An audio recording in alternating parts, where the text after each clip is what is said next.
Bueno, muy buenas tardes a todos. Bienvenidos a la Universidad Nacional de Cuyo, la Facultad de Filosofía y Letras.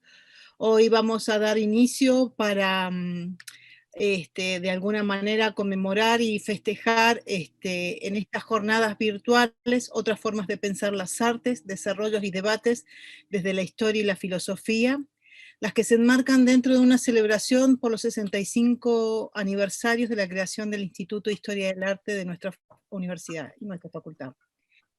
Para ello se han dispuesto diferentes tipos de charlas, pero hoy tenemos el placer de que nos acompañe un gran investigador con una trayectoria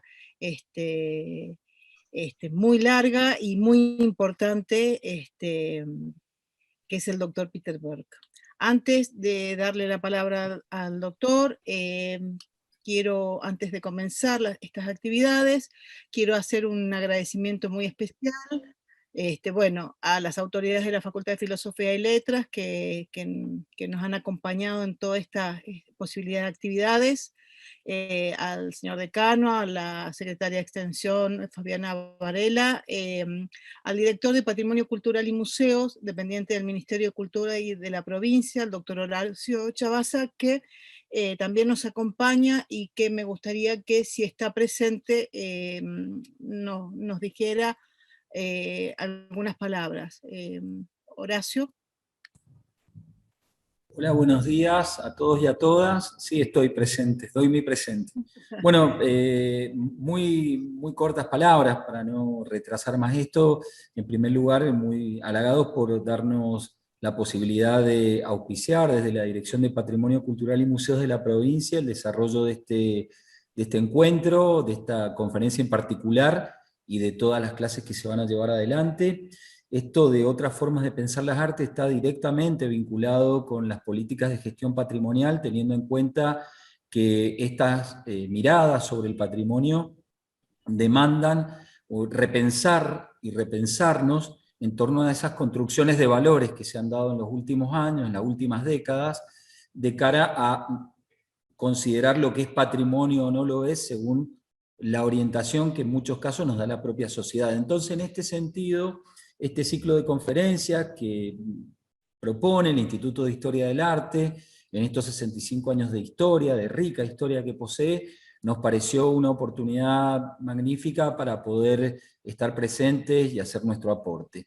Así que bueno, agradecidos al doctor Peter Berg por su presencia, y felicitar y feliz cumpleaños al Instituto de Historia del Arte. Bien, muchísimas gracias, Horacio. Muchas gracias a la Dirección de Patrimonio y Museos por habernos acompañado en esta gestión que por momentos se hace compleja, pero bueno, con todo su apoyo hemos podido avanzar en esto. También un especial a la licenciada Laura Tinte por también acompañarnos en estas jornadas.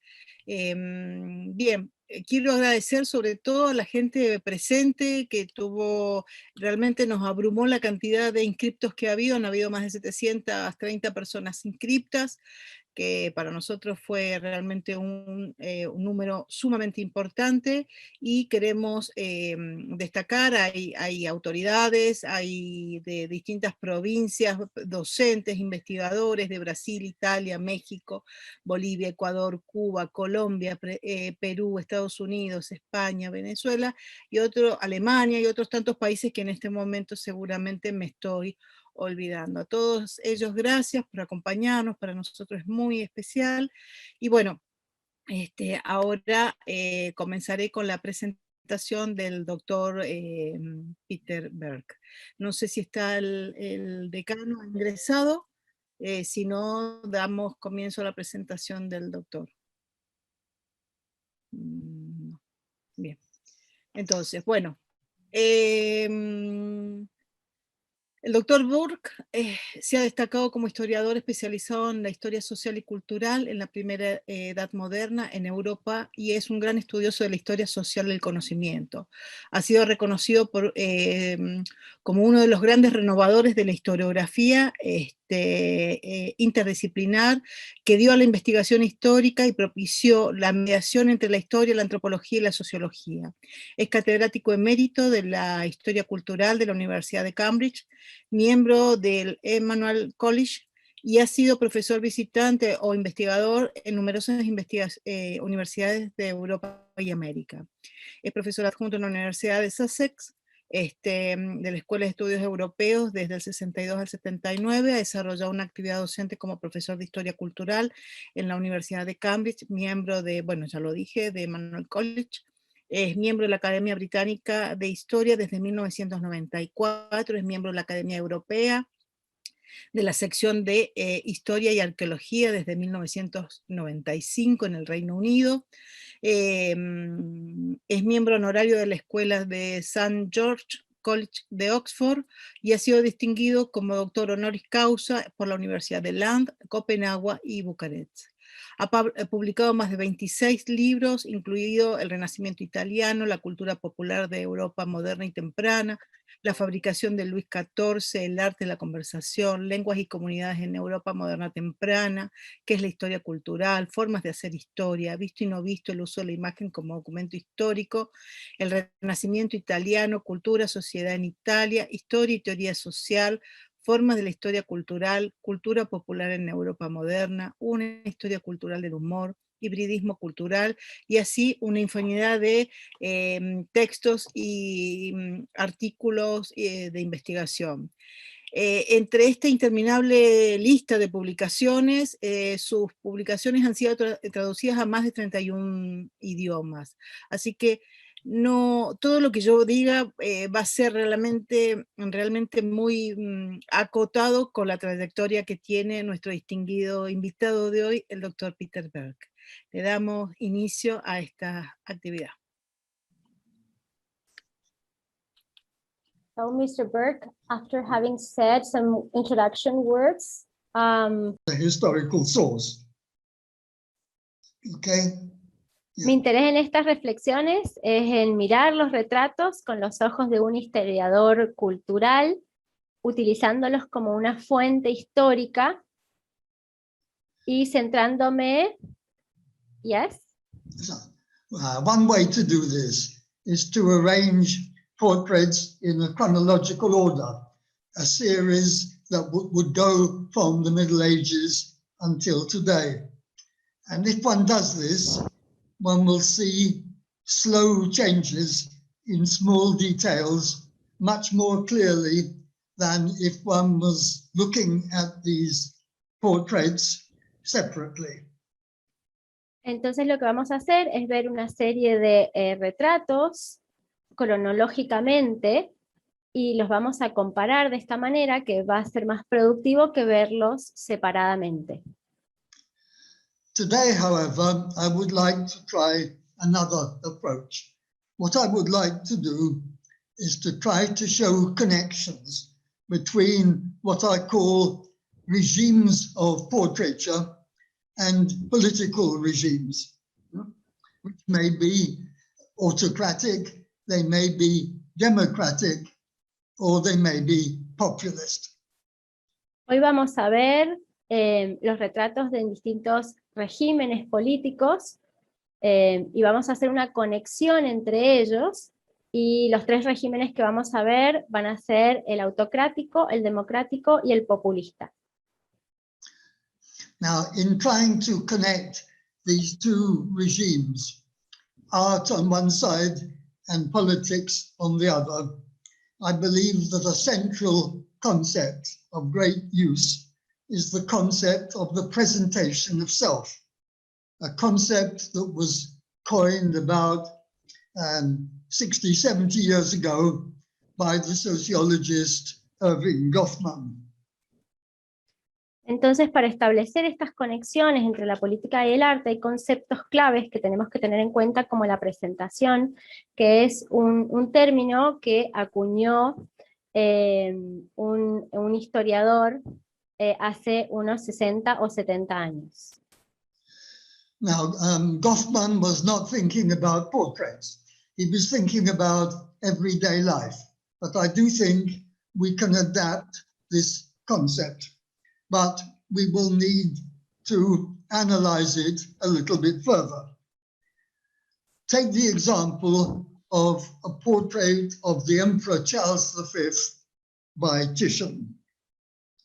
What does it represent? Goffman no estaba pensando en retratos, sino en la vida misma, como por ejemplo lo podemos ver en el retrato de Carlos V de Tiziano. ¿Qué representa? I don't believe that it represents the real Charles, but there are three other possibilities. It could represent the emperor's image of himself. It could represent Titian's image of the emperor. Or finally, and I think this is the most likely possibility, the portrait represents Titian's image of Charles's image of himself. En este retrato podemos analizar la representación, la presentación que vemos de Carlos V de Tiziano. Yo no creo que represente al Carlos real, ¿no? Como la imagen que el emperador tiene de sí mismo, o puede representar la imagen del emperador que tiene Tiziano. O lo que probablemente es más correcto es la noción de Tiziano, lo que piensa Tiziano, de la imagen que el emperador tiene de sí mismo. Fine. So now one could focus on other political images, but I'm going to concentrate in what follows on the images of political leaders in the three different regimes. And when doing this, I think it is useful to think about three contrasts, three binary oppositions. One is between closeness and distance. The second is between formality and informality. And the third is between dignity and energy. Bien, ahora lo que vamos a analizar en los retratos son conceptos binarios que pueden ser la formalidad, la informalidad, la distancia y la cercanía, y la dignidad y la energía, que puede ser una tercera oposición binaria. Now, as you know, there are more exchanges of ideas today between social historians and art historians than there were 50 years ago. And some art historians now discuss portraits as the product of what they call encounters or transactions or compacts between artists on one side and their sitters. In so doing, they are drawing close to social history or historical sociology. Por lo tanto, no es ninguna sorpresa que descubramos que los historiadores del arte hayan llegado a discutir o discutan los retratos como el producto de lo que ellos llaman encuentros o transacciones o pactos entre los artistas y sus modelos. Y de esta manera se acercan más a lo que sería la historia social o la sociología histórica. Florencia, perdón que interrumpa, ¿podrías decirle al doctor que nos avise cuando cambiamos la imagen para que sea más cómodo también para él? Yes, Mr. Burke, they are asking me if you could tell us when to change the image that you have there in the presentation. Yes, I'll ask for a change later when I need one. Thank you. Okay, dice que lo va a pedir cuando lo necesite. Right. So what does it mean to study the historical sociology of the portrait? Well, one aim in this lecture is to reflect on the fact that the portraits that you will be seeing, most of them, they were not painted for us. they were painted or they were made for people in cultures that are now remote from us. So people who used different conceptual categories and maybe even had a different mode of thought or mentality. I think we have to keep this in mind whenever we are looking at these images with the eyes of a historian. Entonces, ¿qué significa estudiar la sociología del retrato? El objetivo de esta presentación, de esta charla, es reflexionar sobre el hecho de que la mayoría de los retratos no fueron pintados para nosotros, sino para personas de culturas que son remotas para nosotros, están alejadas, y que tienen diferentes categorías intelectuales o incluso un modo de pensar o una mentalidad diferente. Por lo tanto, tenemos que tener esto en cuenta cuando analicemos un retrato. And so, I shan't be saying much about artists. I shan't be saying much about pictorial styles, but I shall focus on the social identity of the sitters, their probable expectations, and the conventions of different visual genres. Por lo tanto, hablaré muy poco sobre los artistas y sus estilos pictóricos, sino que me voy a concentrar más en la identidad social de los modelos, de quienes fueron modelos de estas pinturas, de sus expectativas y las convenciones del género. So now I should like to begin with autocratic regimes, which include the so-called absolute monarchies of France and Spain and elsewhere in the 16th, 17th centuries. What artists represented was essentially a social role, the role of the all-powerful ruler. Of course, the ruler was not all-powerful, only in theory, not in practice. But that practice required the painter to represent dignity, or maybe it's still better to say, represent majesty.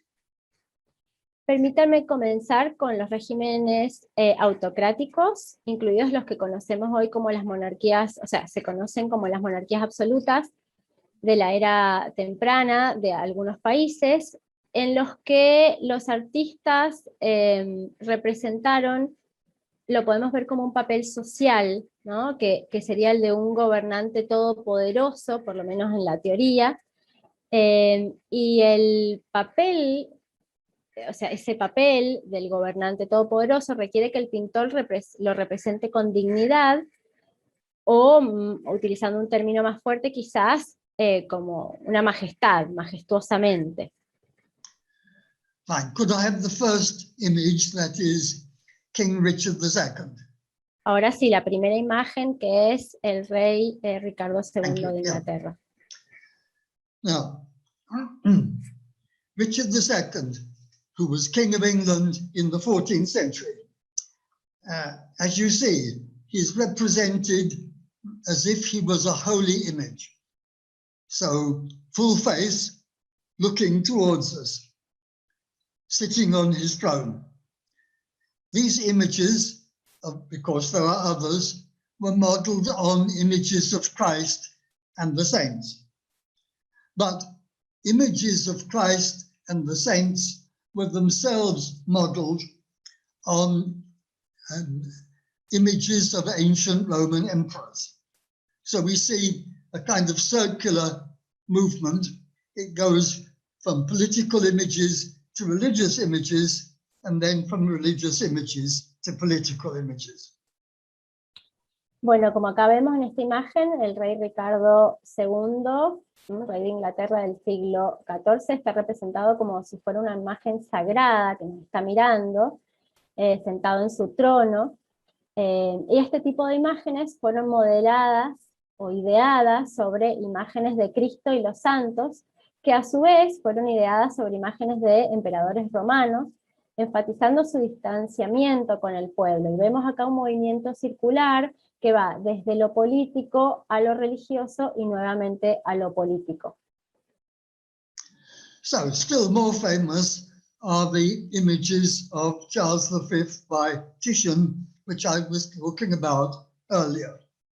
It's a pair of portraits that I like to call War and Peace. So this one is war with the emperor sitting on his horse, which he loved to do, holding a lance, which he probably never did. And then the one I call Peace, it's the emperor sitting on his chair. It's less formal than the throne of Richard II, but I think that chair is close enough to evoke the idea of a royal throne. In the case of war, it's a famous example of many portraits of rulers on horseback that have been made in paint, in bronze, or in stone over the centuries. Sí, entonces, bueno, una de las imágenes más conocidas de este tipo son dos pinturas del emperador Carlos V de Tiziano, que vemos acá la primera, que está montado en un caballo. A esta pintura yo le llamo la guerra, mientras que a la siguiente la llamo la paz. La paz porque el rey Ricardo está representada como un emperador sentado en una silla, esta sería la que tenemos en imagen en este momento, menos formal que el trono de Ricardo II que vimos anteriormente, pero lo suficientemente cerca como para evocar la idea de un trono. Y la imagen anterior, que sería la guerra, es un caso famoso de los muchos retratos ecuestres de líderes que se han realizado en pintura, en bronce o en piedra a lo largo de los años. Como vemos, estar montado a un caballo es un símbolo de dominación, y probablemente Carlos nunca haya estado con una lanza listo para la batalla.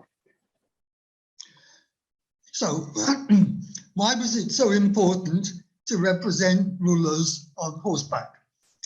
I think because riding a horse is the obvious symbol of domination. You can say that the ruler was actually riding the people, but represented by a horse.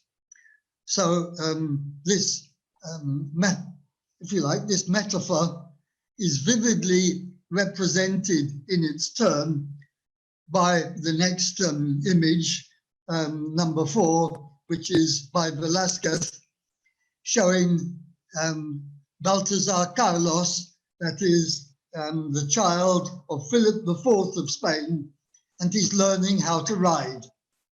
So learning how to ride means learning how to rule.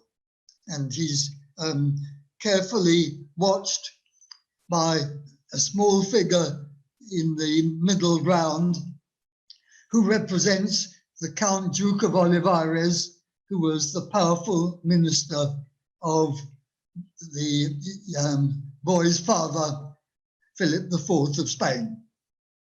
Vemos también acá lo importante de la representación de los gobernantes sobre un caballo, que es como estar montando o dirigiendo, manejando a la población.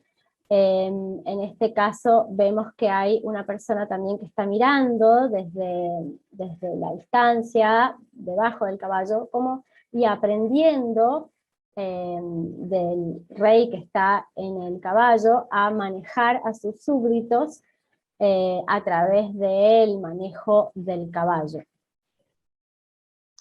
So, can I now have the image of Louis XIV? La imagen de Luis XIV, que sería la figura número 5. Yes, unlike the Emperor Charles V, Louis XIV did not like to go into battle himself. And so the most famous of all the portraits of Louis, and one which we know he particularly liked, is this one, painted at the end of his reign in the early 18th century. And so it represents him as a dignified old man. You can't see that from the hair, but if you look carefully at his mouth, it has shrunk. He's obviously lost all his teeth. Bueno, vemos en este retrato que a diferencia de Carlos V, Luis XIV no le gustaba ir a la batalla, y lo vemos en este retrato ya que está, digamos, parado. Este retrato fue pintado al final de su reinado, y sabemos que es una imagen que a él le gustaba. Lo representa como un hombre mayor, con cierta majestuosidad y dignidad. Sabemos que es mayor no por su cabello, sino por su barbilla. Sabemos que tiene la barbilla, la boca cerrada, y porque le faltan sus dientes. Bien. So this is a relatively formal portrait, and it shows the king wearing his coronation robes, which he only did once in his life. And then he's also showing the regalia, that is, the famous objects associated with being a king.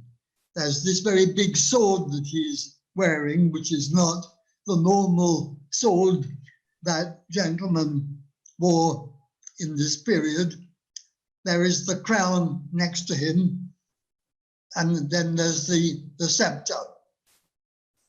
The one little bit of informality is that he holds the scepter upside down. I think this detail would have struck somebody in that period immediately, though probably most viewers today don't notice that anything odd has occurred. Bueno, vemos en este retrato que es relativamente formal, ya que Luis viste su túnica de coronación y exhibe las insignias de la monarquía, que pueden ser como son la corona, el cetro, la orbe, que solo usó una vez en su vida. Vemos también un pequeño elemento de informalidad, que es la forma en que el rey sostiene su cetro, que está al revés, que lo está sosteniendo más como un bastón. Esto en su momento, quizás a nosotros no nos llama mucho la atención, pero en su momento, para quienes vieron este retrato en aquel entonces, era algo peculiar. There's another interesting little detail which was noticed by the art historian Anthony Blunt. You look at Louis's legs. There, he's taken a pose of the kind that ballet dancers take. Because when he was young, Louis loved very much to dance on stage in the ballet. And so this is a very personal reference to something that the king was proud of.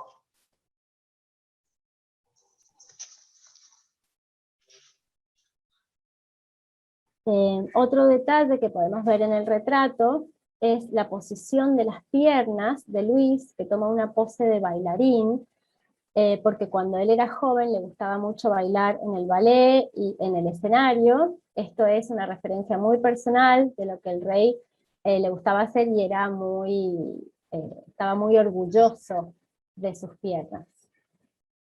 Thank you. So could I have the next image, please? La siguiente imagen, por favor. So after the French Revolution and the execution of Louis XVI and the rise and fall of Napoleon, the monarchy was restored in France. First, Louis XVIII became king, and then his brother Charles X. This is a portrait of Charles X. And Charles was very conservative. He would have loved to restore the whole of the old regime. No, quedémonos en la imagen anterior. Bueno, después de la Revolución Francesa, de la ejecución de Luis XVI y el ascenso y la caída de Napoleón, se restauró nuevamente la monarquía en Francia, y Luis XVIII se convirtió en rey, seguido de su hermano Carlos X. Acá tenemos un retrato en esta figura sobre él. Carlos era muy conservador, y en particular quería que todo fuera como había sido antes. Y esto se ve en este retrato oficial,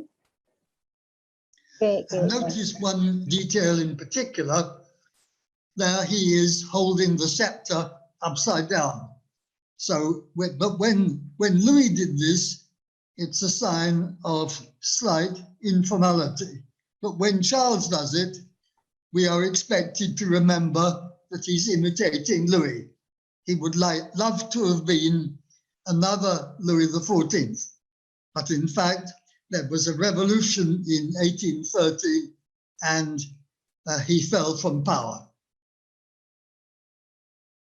Vemos acá también que en este retrato oficial se imita la famosa imagen de Luis XIV, que vemos también en el cetro, ¿no? Al revés, porque él lo admiraba mucho, y bueno, pero lamentablemente luego de la revolución cae. So can I have the next one? La siguiente, por favor. The next image, yeah. Some of you may have been wondering all this time how female autocrats would be represented in Europe at this time. So here is Queen Elizabeth I of England. It's one of the first of many portraits of the Queen. But you see certain similarities between her portrait and the one that I showed you before of Richard II. I think here Elizabeth too looks rather like a holy image. Acá vemos la imagen de la reina Isabel I, que también fueron representadas las mujeres gobernantes en estos tiempos. Este es el primero de muchos retratos de ella, y es un ejemplo, en mi opinión, que evoca o compara al retrato de Ricardo II que vimos anteriormente, la primera imagen que vimos en esta presentación. The next image, please. En la siguiente. Now we move to the 17th century, and this is Queen Christina of Sweden. Again, she has the crown and the scepter and the sword. I think the sword is a kind of macho gesture because Christina was a kind of virago, a very mannish kind of queen. Bueno, en esta imagen del siglo XVII vemos a Cristina de Suecia con corona, cetro y espada, y creo que la espada es un gesto varonil que era muy típico de Cristina. And now we move to the 18th century, the next image, please. Seguimos en el siglo XVIII, la siguiente imagen. And this is the Empress, or in Russian, the Tsarina Catherine the Great. So you see, she prefers to hold a fan rather than a scepter. But although you quickly see in the mirror, you have that there is a crown. So that there's no doubt at all that this portrait is of a reigning monarch and not just of a noblewoman. En este retrato vemos a Catalina la Grande, la zarina, que es una dama, se ve representada como una dama que prefiere llevar un abanico a un cetro, pero vemos claramente a primera vista que está la corona, y esta corona está representada dos veces gracias a que se refleja en el espejo. No se deja ninguna duda que es la gobernante, que es la que reina, y no es que simplemente una persona de nobleza. So after so many portraits of majesty, I want now to move to the kind of portrait that is made of democratic leaders. So in many ways, these portraits are the opposite, because they need to show not distance from the people, but closeness to the people. And they do this by means of understatement and informality, relative informality. Luego de ver varios retratos de monarcas, ahora vamos a pasar a ver retratos de líderes de las democracias, que a diferencia de los anteriores son opuestos porque tienen que mostrar cercanía entre el líder y los ciudadanos comunes, y esto se logra a través de diferentes sutilezas e informalidades. So the first democratic exhibit is King Louis Philippe of France.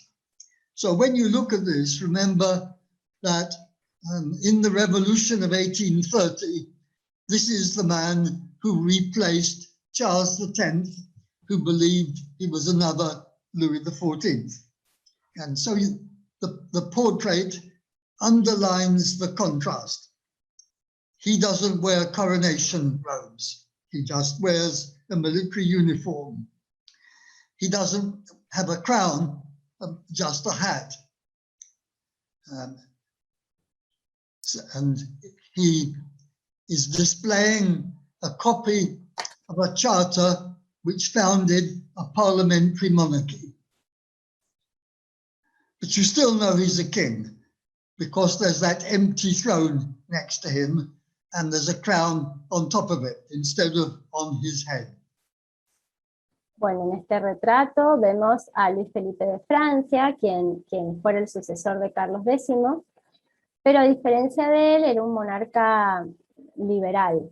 En el retrato vemos ese contraste, por ejemplo, no está utilizando túnicas, sino el uniforme militar, utiliza o lleva puesto un sombrero en vez de la corona, y además está tocando una copia del acta que estableció la monarquía limitada o parlamentaria.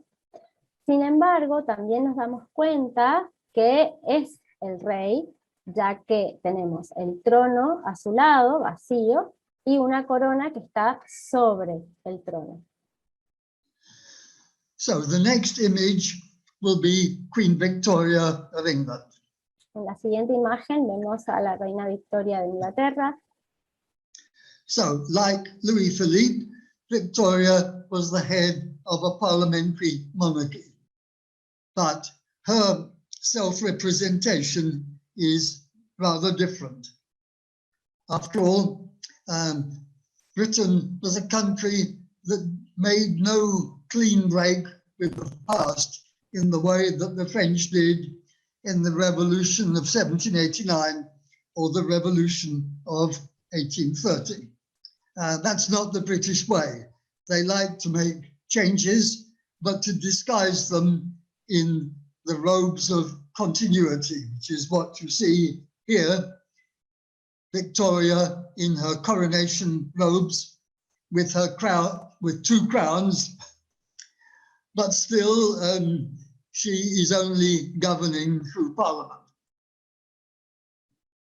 Bueno, en esta imagen, la reina Victoria, quien era también la cabeza de la monarquía parlamentaria en Inglaterra, pero vemos una representación distinta en este caso, ya que Inglaterra fue un país que no intentó romper con el pasado o romper con la monarquía, como hicieron los franceses en las respectivas revoluciones, y vemos esto en este retrato, ya que la joven reina usa túnicas y exhibe una corona.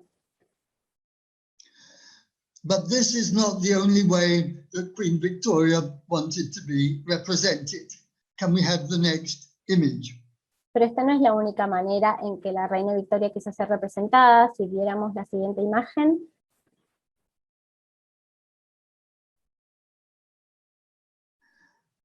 This one is more informal, more democratic. Interesting to see that Albert, her husband, is sitting down while the Queen stands up. And of course, this is in the very new medium of photography, which rulers were only just beginning to employ as part of their self-presentation. So it marks then an important moment in the history of royal images. Bueno, como vemos en este retrato, es una fotografía que los monarcas empezaron a utilizar cuando surgió. La vemos de una manera informal, que ella está de pie junto a su esposo Alberto, mientras su esposo está sentado en una silla. Y esto marca un momento importante en el que los monarcas comenzaron a mostrarse de una manera más informal en sus retratos. The next image, please. La siguiente imagen, por favor. So it's possible to go still further in the direction of a democratic image of a democratic leader. So here is President Franklin Roosevelt, and it's an image taken during the Second World War. And what he's shown in a very different role. He is about to make a speech to the people. But these speeches to the people were deliberately informal. They were called fireside chats. See, so they were given over the radio, as you can see with the radio stations down at the bottom of the image. So he is trying to be much closer to the people than Queen Victoria, who was trying to be closer to the people than Louis Philippe, who was trying to be closer, of course, than Louis XIV. Bueno, en esta imagen vemos una fotografía más democrática del presidente Franklin Roosevelt, tomada durante la Segunda Guerra Mundial.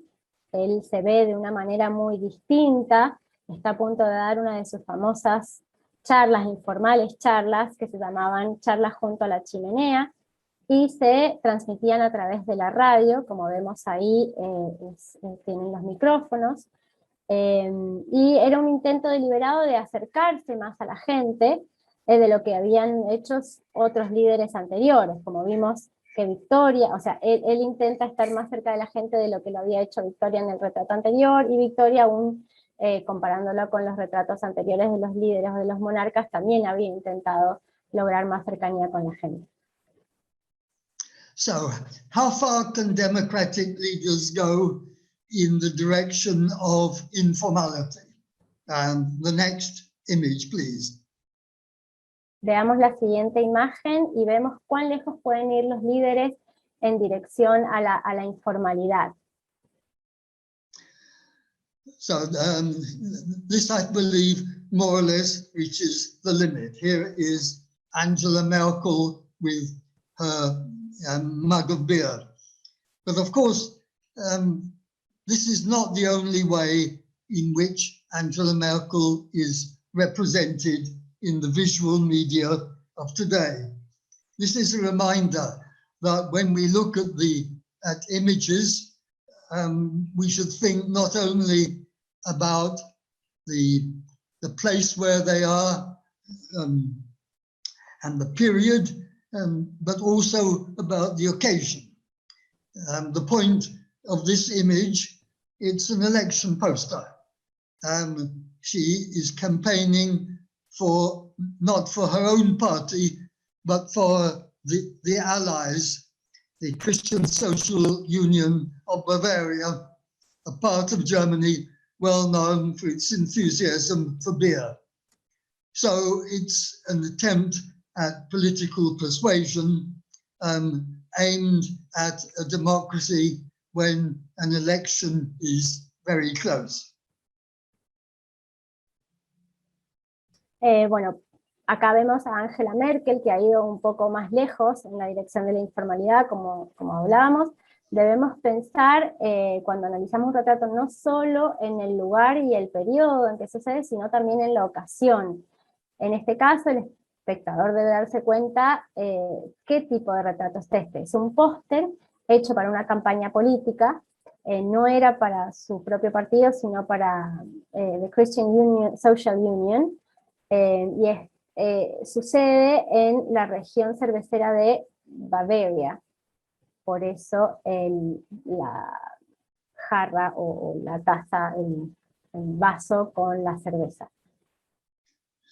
Now, iconography is always a little bit speculative. I just want to suggest that just as I think that the sword in the portrait of Queen Christina was a symbol of machismo on the part of a woman, I think the beer mug has the same function in this portrait of Angela Merkel, even though her nickname, Mutti, the mother, suggests her femininity on other occasions.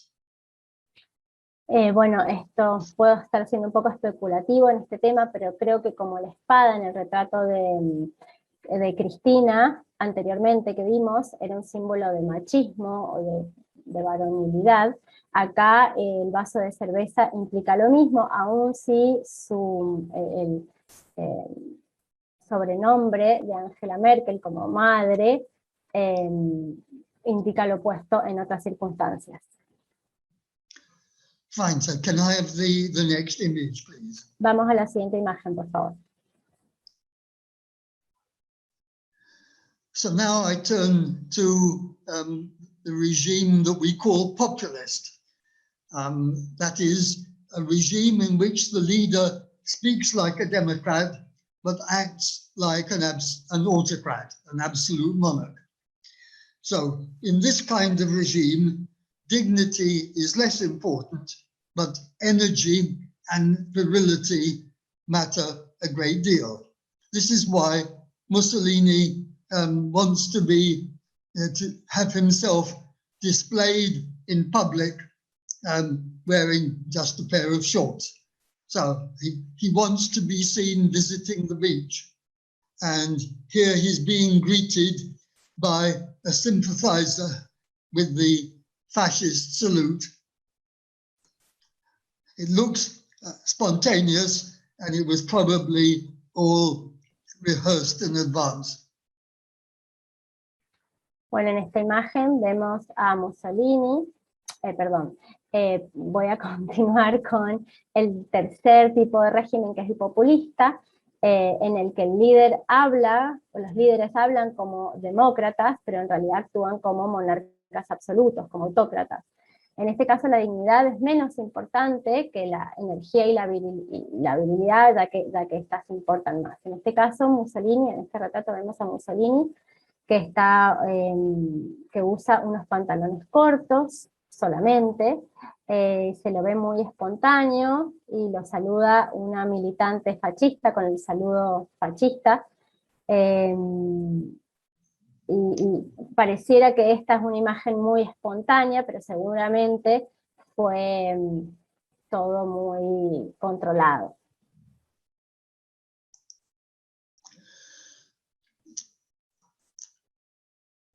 Some years ago, when I was visiting Brazil during the regime of President Collor, I was quite surprised to see him appear on television one day, bare-chested, just like Mussolini in the photograph. But today, this kind of image has become a bit more commonplace. Could I have the next image, please? Este tipo de imágenes se ha vuelto bastante común con los líderes populistas que también existen en América Latina. Lo vi de primera mano en Brasil cuando estuve allí. Si vemos la siguiente imagen. So this is an interesting image because, as you see, it combines two different elements. So you have the bare-chested, virile Vladimir Putin, but he's also returned in his self-presentation to the traditional image of the ruler riding a horse, as I said, symbolizing the way that he's riding the people. En este caso How conscious this is, how deliberate this is, I honestly don't know. I would love to know.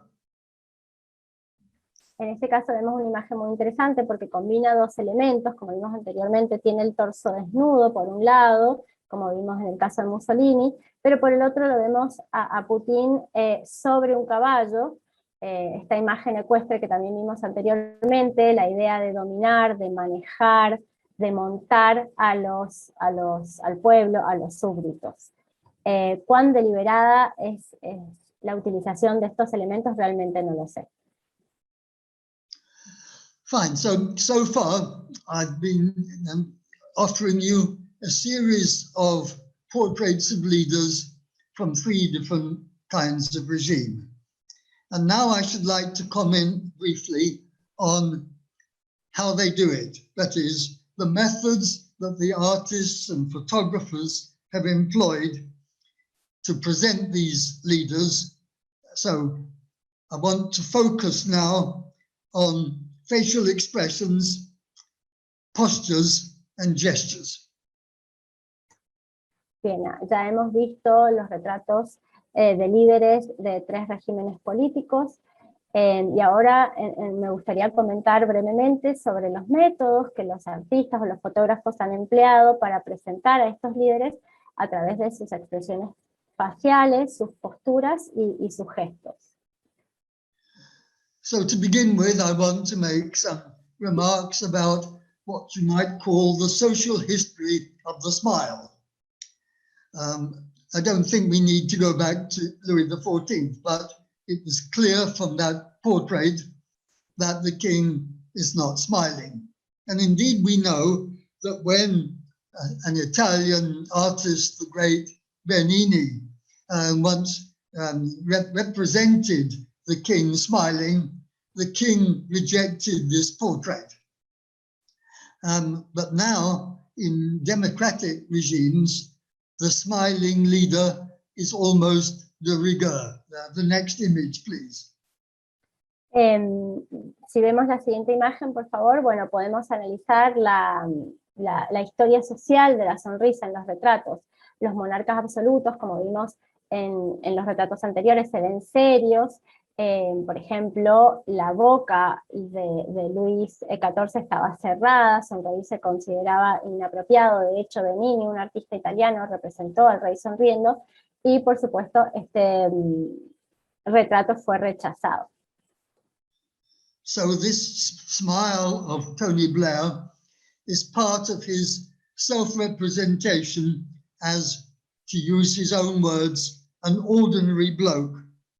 It's reinforced by the regular use all the time that he was Prime Minister of his name in the affectionate diminutive. He was never Anthony Blair, he was always Tony. Por el contrario, vemos en este retrato a Tony Blair, que sonríe y de este sentido demuestra ser un hombre común. De hecho, él mismo se definía como un tipo común, y además se lo conoce a través de su sobrenombre, que es Tony, en lugar de Anthony, lo que demuestra más esta idea de igualdad. So in this case, one might say the smile supports the fiction of equality with the people, which is part of the appeal of candidates for Prime Minister in democratic regimes. La sonrisa da la idea de igualdad con el pueblo, y es esta ilusión que tenemos con los regímenes democráticos. But smiles can have other meanings. The next image, please. En la siguiente imagen podemos ver que la sonrisa puede tener otro significado. No, well, of course, as I said, iconography is speculative, but I cannot resist suggesting that the smile of Berlusconi on this occasion gives the impression he has just deceived somebody successfully. And that supports his reputation, that he was presented as, to use the Italian word, he was presented as furbo, that is, as a trickster. Enough Italians loved him for this to vote him into power more than once. So a smile of a kind that might lose a politician the election in another country was probably good for Berlusconi's image in Italy. Bueno, en este retrato vemos a Berlusconi, que tiene una sonrisa, pero siendo yo un poco mi manera más especulativa, o sea, no puedo evitar sugerir que quizás esta sonrisa implica que acaba de engañar a alguien que fue exitoso, y esto apoya su reputación de fútbol, como dicen los italianos, que sería como un tramposo.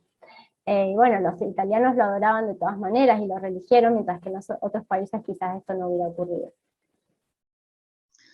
So now let me move on to postures and gestures and what they tell us about the self-presentation of rulers. The next image, please. Sigamos con las posturas y los gestos y cómo ellos indican la autorrepresentación de los líderes. En esta imagen, This, I think, is the most famous image of Henry VIII. And if you like, I see it as very much the image of an alpha male, is showing his dominance in the way that he places his legs, in the way that he places his arms, as well as in the way that he stares straight at the viewer. Since the painter was not actually one of Henry's subjects, but a visiting German, Hans Holbein, it is just possible that an element of criticism might be discerned in this portrait. But if so, Henry didn't notice. This was the image of himself that he most liked, just as the image of Louis XIV I showed you was the favorite image of the monarch himself. Bueno, en esta imagen de Enrique VIII vemos la imagen de un macho alfa que demuestra su dominio debido a la manera en que tiene los brazos y las piernas, su postura, y que nos mira directamente al espectador. Esto demuestra de forma vistosa que es un líder, que es la majestad. Y quizás si tenemos en cuenta al pintor, que era Holbein, no era uno de los súbditos del rey, podemos pensar que hay un elemento de crítica que se ha infiltrado en esta representación, pero que Enrique VIII quizás no se dio cuenta porque era uno de los retratos que a él más le gustaba. So let me now move on to gestures, and the next image, please.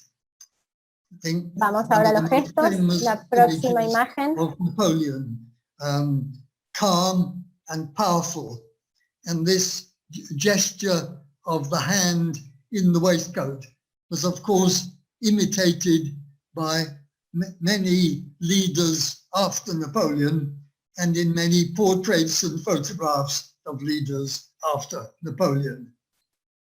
Acá vemos a Napoleón, que tiene un gesto tranquilo y poderoso, con la mano en la cintura, y que esta postura fue imitada por muchos líderes luego de Napoleón, líderes políticos en sus retratos. And the next image, please. La siguiente imagen, por favor.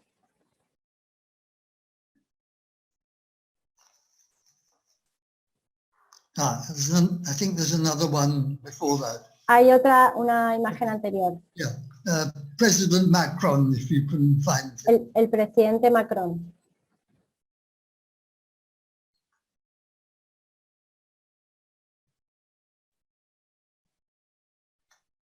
No tenemos esa imagen en el PowerPoint.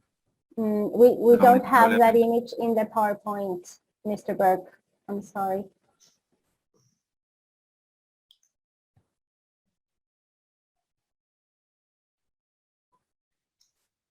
Estaba, Mr. voy a ver, Burke, guarda un segundo. Well, yeah, but I skipped the next piece because without the image it doesn't make sense. Bueno, So dice que now si la I'm imagen no moving tiene mucho sentido, but Mr. Burke, they are trying to find the image. I move from gestures to properties. In English Bueno, vamos de theatre, los gestos a los accesorios entonces. in English theatres, the material objects displayed on the stage, which help interpreting the drama, they're known as properties or props. And I want to use the same word now to describe the material objects shown in portraits and how they contributed to the self-presentation of the sitter. We've already seen crowns and scepters and swords, but also columns, curtains, chairs, desks, horses, and there are other portraits with dogs and servants. Bien, entonces vamos a seguir con los accesorios, ¿sí? En los teatros, los objetos que se muestran en el escenario, que contribuyen a la interpretación del drama, se conocen como propiedades o accesorios. Se podría usar la misma palabra para describir los objetos que se muestran en los retratos y los que contribuyeron a la imagen pública del modelo de quien se está retratando. Podríamos, en la lista podríamos incluir a las coronas, los cetros, espadas, pero también aparecen columnas, cortinas, sillas, escritorios, caballos, y en otros retratos que quizás no hemos visto, perros, sirvientes. Okay, so I return to gesture, and you may be wondering why I include the Democratic President Macron in at this point, but it makes one wonder. You see, it's full face like a holy image. It's the gesture of the arms, rather like Henry VIII. And then the background. I think Macron is being represented in this particular image as superhuman. And in fact, we know that he likes to be presented as what the French call un président jupitérien, that is, a president in the image of the god Jupiter. Entonces, volviendo al tema gestual, se deben estar preguntando por qué he incluido a Macron aquí. Bueno, yo me pregunto en realidad con este gesto y este póster que vemos acá, que en la postura de los brazos, por ejemplo, que se asemeja o evoca a Enrique VIII, y también la mirada, la cara mirando directamente a quienes ven esta imagen. Y vemos también las imágenes que están detrás de Macron. Podríamos decir que está representado como un superhumano. Como podríamos pensar que también es como una visión sagrada, ¿no? Como lo vimos en Ricardo II, y su deseo de ser visto o ser declarado, como dicen los franceses, un presidente jupiteriano o en la imagen de Júpiter. So this image suggests that he stands in the tradition of Napoleon, if not of Louis XIV. Entonces aquí vemos una tradición en la representación de Macron, como era Napoleón, sino de Enrique XIV, Luis XIV. So even the size of an image tells a story. The life-size, full-length image, which was invented in the 16th century, was originally a monopoly of rulers, although quite quickly it was taken up by noblemen and noblewomen. And of course, much more recently, there is the trend towards an image much larger than life, favored by dictators from Mao Zedong to Saddam Hussein. Bueno, también si tenemos en cuenta el tamaño de los retratos y de la imagen, ellos también cuentan una historia. El retrato de Estado de tamaño natural, que era muy utilizado por los gobernantes del siglo XVI y que también lo utilizaban los nobles de ese entonces, Pero luego, en retratos más recientes, hemos visto a líderes dictadores como Mao Zedong y Saddam Hussein que han preferido una imagen mucho más grande que el tamaño natural. Sometimes the social historian is lucky enough to find evidence about what one might call the management of the image. That is, changes which are made in an image over time. For example, I showed you the painting of Don Baltasar Carlos in the riding school. And I mentioned that in the middle ground, there was the royal favorite, the man who was the most powerful man in Spain, the Count Duke of Olivares.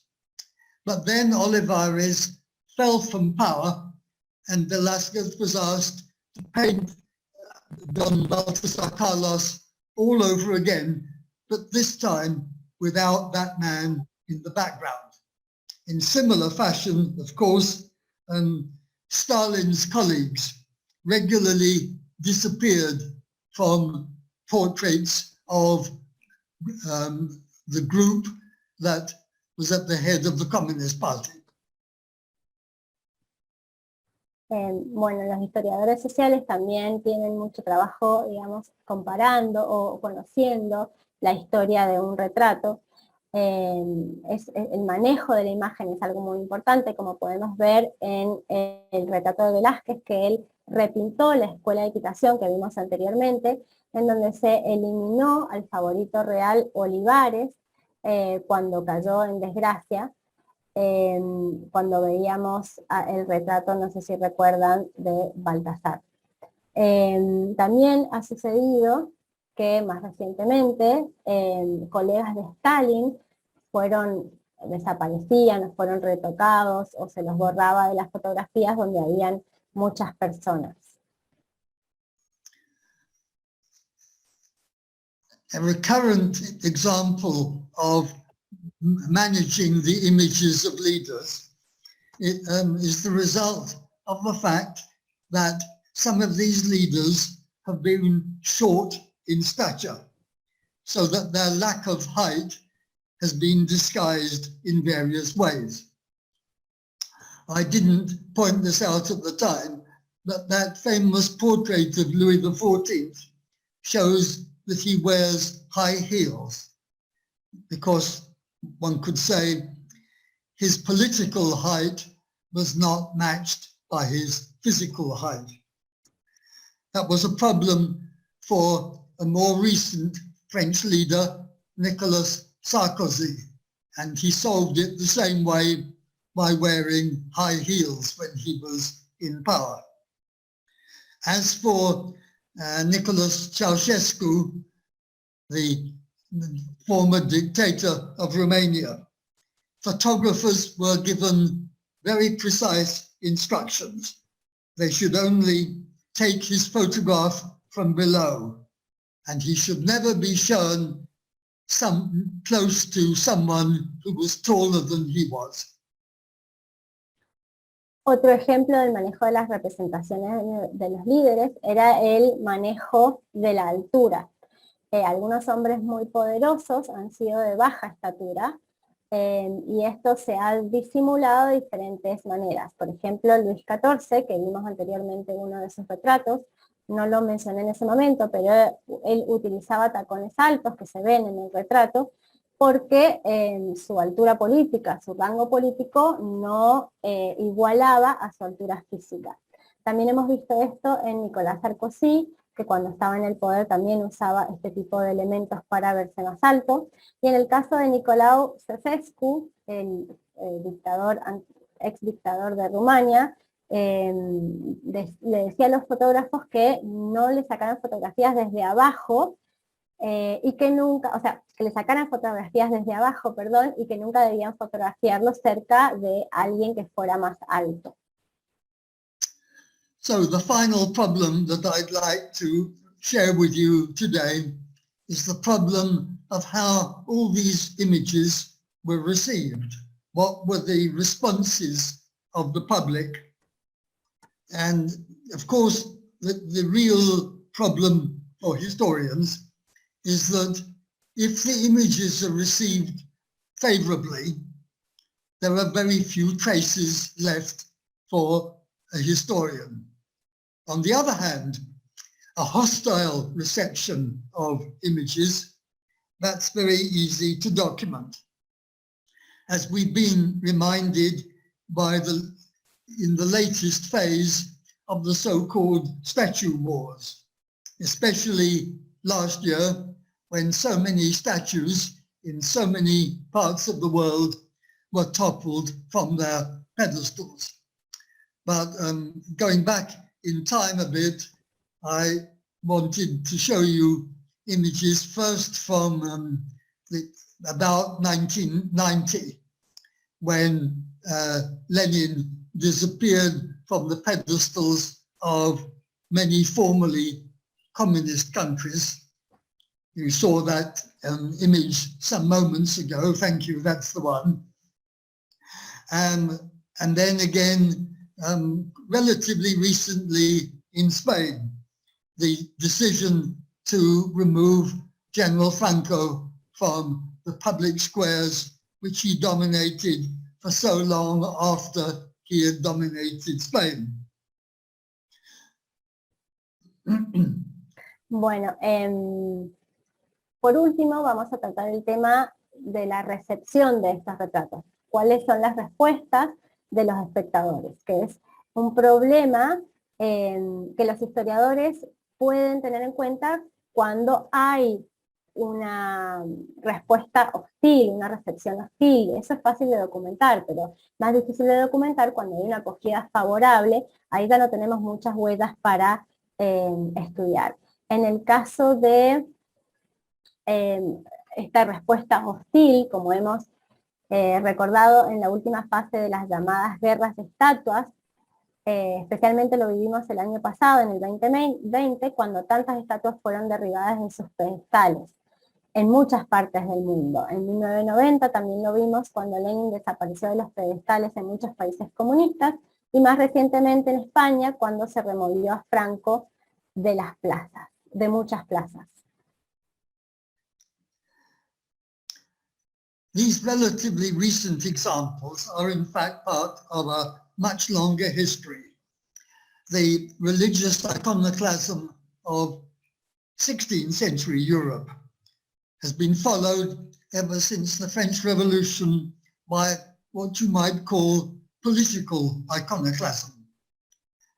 Beginning in Paris in the early 1790s with the removal or destruction of statues of King Louis XIV.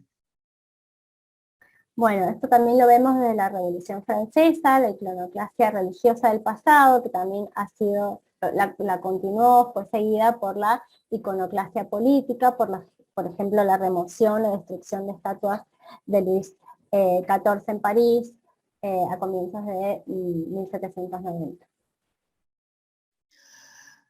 The Russian literary theorist Mikhail Bakhtin coined the term uncrowning to describe the destruction of reputation. And more recently, a historian of Ireland coined the term decommemoration, including what he called explosive decommemoration. For example, in the early 1960s, an enormous statue of Stalin in the center of Prague was blown up as part of the move of de-Stalinization when Khrushchev had supreme power in the USSR. And another example of a literal explosion was in Dublin. Until the 1960s, there was a statue of Admiral Nelson, the great British hero, on a pedestal, on a pillar not as high as the one he stands on in Trafalgar Square, but still an impressive monument. it was blown up by the IRA as part of their, shall we say, anti-colonial protest and demand that Northern Ireland be reunited with the South. Bueno, el teórico literario ruso Mikhail Bakhtin acuñó el término descoronamiento para describir la destrucción de la reputación. Y más recientemente, Ian McBride, un historiador de Irlanda, acuñó el término desconmemoración e incluye la desconmemoración explosiva, como es el caso de la remoción de la estatua de Stalin en el centro de Praga durante el periodo de desestalinización que llevó a cabo Nikita Khrushchev al comienzo de 1960.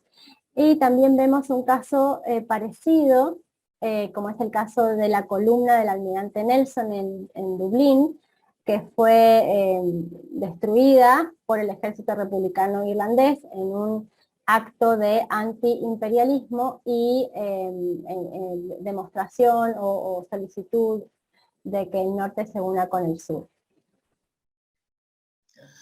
So, in conclusion, I just want to say that the social or cultural historian of political images needs not only to study the portraits that still exist, but also the process of iconoclasm. When it happened, where it happened, and most difficult of all, why it happened. So the most obvious thing to say in general is that I think that the need to destroy images is a testimony to their continuing power. Thank you.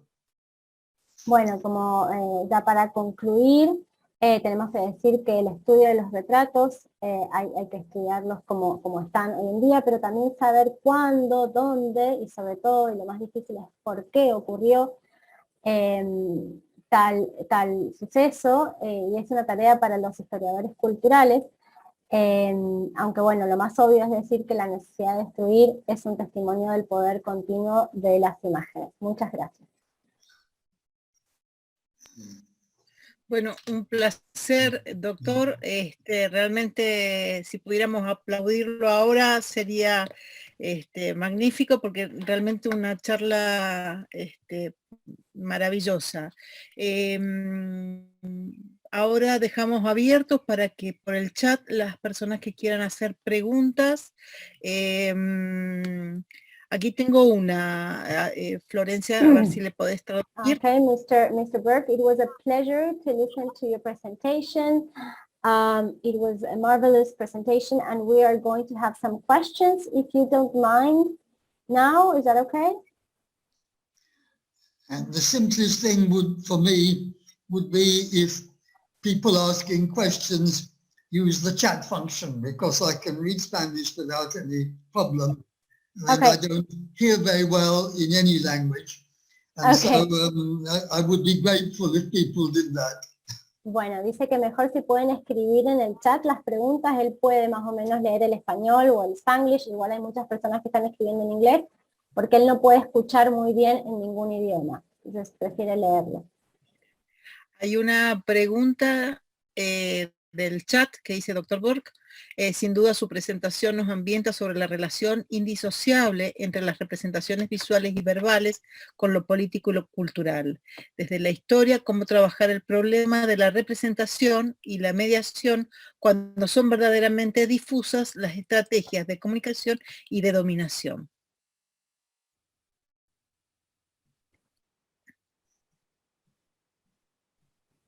¿Le podés traducir, Flor?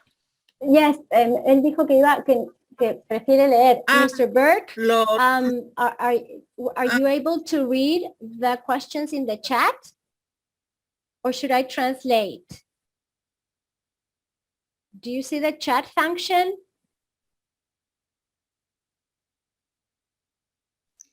No escucho. Mr. Burke, can you listen to me? No message yet so far. there's in the chat, Yes. at the very bottom, maybe you have the number of questions that or comments that people have made. I can't see anything. Well, I can read comments, but that's just saying thank you. I'm waiting in case there's something I need to say. Yes. Ok, dice que sí, que él ve los comentarios que dicen muchas gracias y maravilloso, pero no ve ninguna pregunta. Por ahí si pudieran hacer una pregunta Aquí más es lo que clara te para acabo él. Bien, te la leo y vos le traducís, por favor. De nuevo. Ok. Bueno, Ah. esto que desde la historia, cómo trabajar el problema de la representación, eso sería. Sí. Okay. Mr. Burke, there's a question by Consuelo Soler. I don't know if you're able to see it. It says that she's wondering from history, from the historical perspective, how to work the problem of representation and mediation as they are, sometimes they can be a little bit subtle and blurry as ways of communication, strategic of communication and domination. Strategies of communication and domination. Yes, it is. There are obvious similarities between the self-representation of populist leaders and autocrats. But of course, there are also similarities between the image of populist leaders. I'm not talking about the reality, their images and the image of democratic leaders. I think they are, so the images of populist leaders are particularly fascinating because of this fact that they occupy the borderland between the other two types. And because, as I was suggesting, populist leaders want to look democratic, on the other hand, they want to behave in an autocratic way. So that sets up a tension which inevitably will express itself sometimes in the images.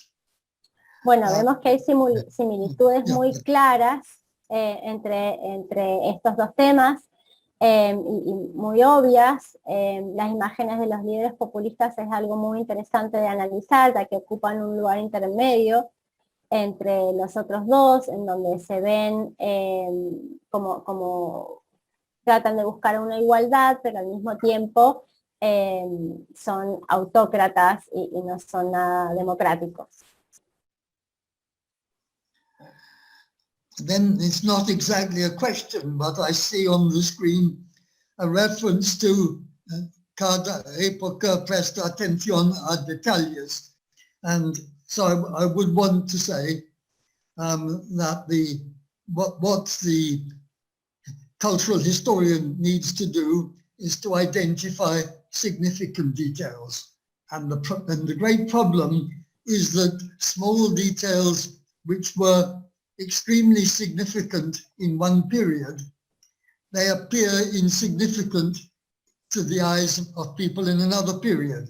So the task of the historian is to recover the original vision in order to be able to use those details as a historical source.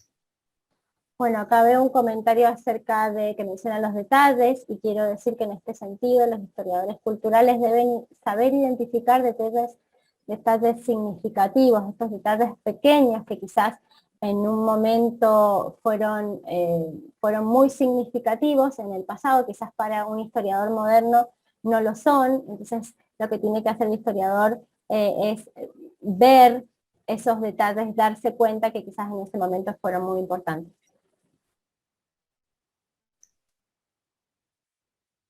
Okay, otherwise it's comments and not questions. So El resto veo que son comentarios y no son preguntas. Florencia, ahí es donde estaba la pregunta de la doctora Consuelo Soler, está el de la doctora María Cristina Dawson, está en inglés, creo que es... Mr. Burke, before the one that we were talking about, it says in the paintings, why are the kings not wearing the crown? Why is it on the side? What does that symbolize?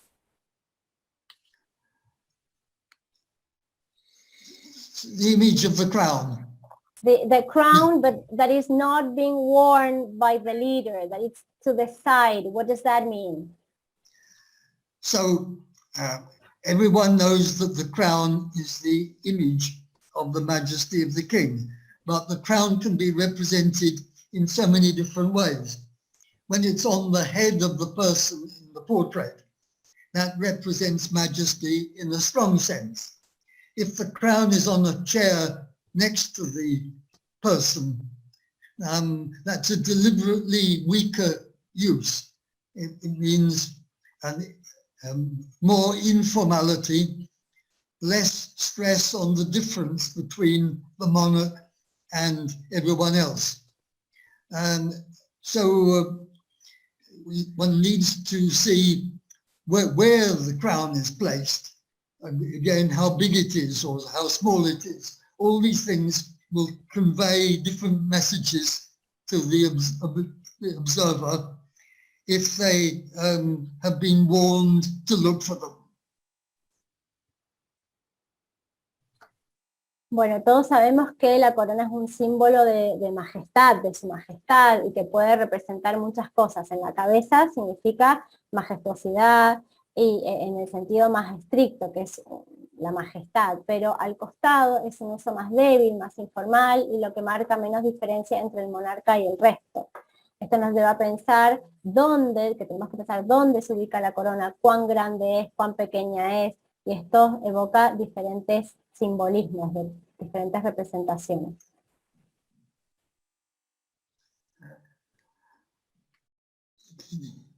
Bien, hay una pregunta más al final.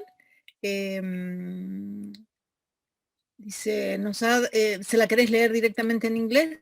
Está al final. La de quién, al final, a ver. Manuel Cuevas. Okay, Dr. Burke, you have shown an image of empowerment of the leaders, but what can you say about the distraction of its cartoon, in a cartoon, without which the tension of the image does not gain real social existence in the war of images? Sorry, I didn't catch that. Yeah, they are asking, because we have seen how powerful leaders are and how they are represented in these portraits. Now, this person is asking about their distraction in a cartoon, for example, when they are criticized. Yes, it could potentially tell us a great deal, but sometimes the meaning of the distraction is not clear. I think when there is no destruction, that does not mean that there is no wish to destroy.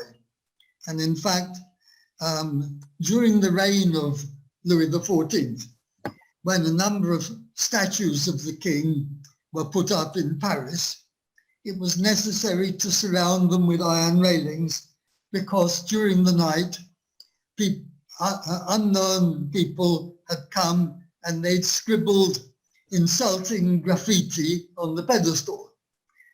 So this is before any iconoclasm in the literal sense, but it already shows some of the people did not like what the king was doing.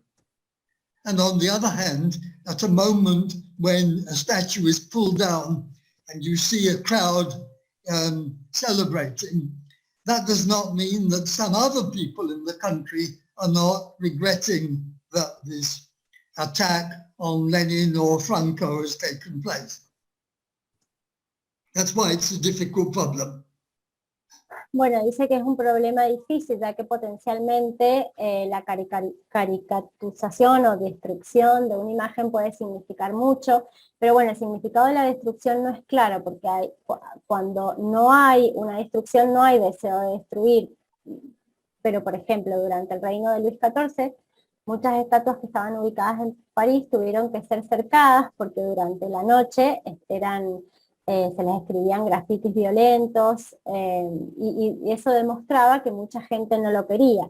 Pero por otro lado, cuando por ejemplo se remueve una estatua y vemos gente que alrededor que lo celebra seguramente, y al mismo tiempo hay gente en otros lugares que no está de acuerdo y se entristece por el mismo evento. There is a question here written that I didn't answer, which is about the problem of style, and what difficulties are introduced by in interpreting by style. And I said earlier on, I was deliberately going to avoid the question of style because I wasn't sure that it did contribute to reading the image from the point of view of self-representation. Of course, I'm open-minded and would be very interested in hearing the opposite argument, but that was the position I took up in writing this paper. Bueno, hay una pregunta aquí sobre el problema del estilo. Dice, ¿qué dificultades hay en la interpretación del estilo? Como dije antes, yo no iba a demorarme mucho en ese tema o a hablar mucho en ese tema, ya que no sé si ayuda a entender el tema de la autorrepresentación. Pero bueno, esa es mi visión y estoy de acuerdo, estoy dispuesto a escuchar a alguien que no esté de acuerdo con esto, que piense otra cosa. Okay. Thank you. There's nothing else appeared on the screen. Bueno, no hay nada más, ninguna otra pregunta que aparezca ahí en el chat. Florencia, no sé si alguien quiere agregar algo más. Hemos ya robado un montón de tiempo al doctor. Vamos a dejarlo ya descansar. Así que bueno, primero que nada agradecerle por su tiempo, por su dedicación en la preparación de esta charla, así que bueno, agradecerle infinitamente haber participado con nosotros en esto que para nosotros es muy importante. Mr. Berg, we wanted to thank you from the bottom of our hearts that you have taken all the time to prepare this presentation and to be with us today. It has been very interesting. And I would like to thank everybody for their attention and their questions and those who have expressed applause. So thank you very much. Quisiera agradecer a todos que estén aquí y que hayan prestado atención y que hayan hecho las preguntas. Y el aplauso final. No, decirle que por favor hay un montón de gente que lo está siguiendo en este momento por el canal de YouTube, así que el número ha sido sumamente importante, que en esta sala no entramos, entonces se ha transmitido por otras vías. Okay, thank you, Mr. Berg. We also wanted to let you know that even if we didn't have enough room in this meeting, for all the people who wanted to join, this presentation has been broadcast at the YouTube, in the YouTube channel. Yes. So many more people have seen your presentation today.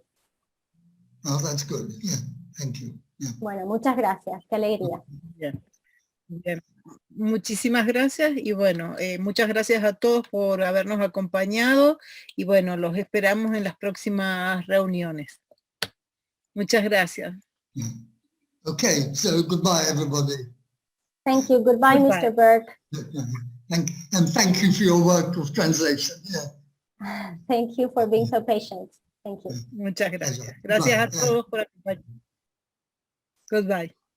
Gracias. Muchas gracias, Florencia, por la traducción. Claro. Bueno, gracias a ustedes. Espero que hayan entendido. Sí, sí. No, ha sido fantástico. Perfecto, perfecto todo. Muchas gracias. Desde Colombia. Okay. Gracias por acompañarnos. Muchas gracias.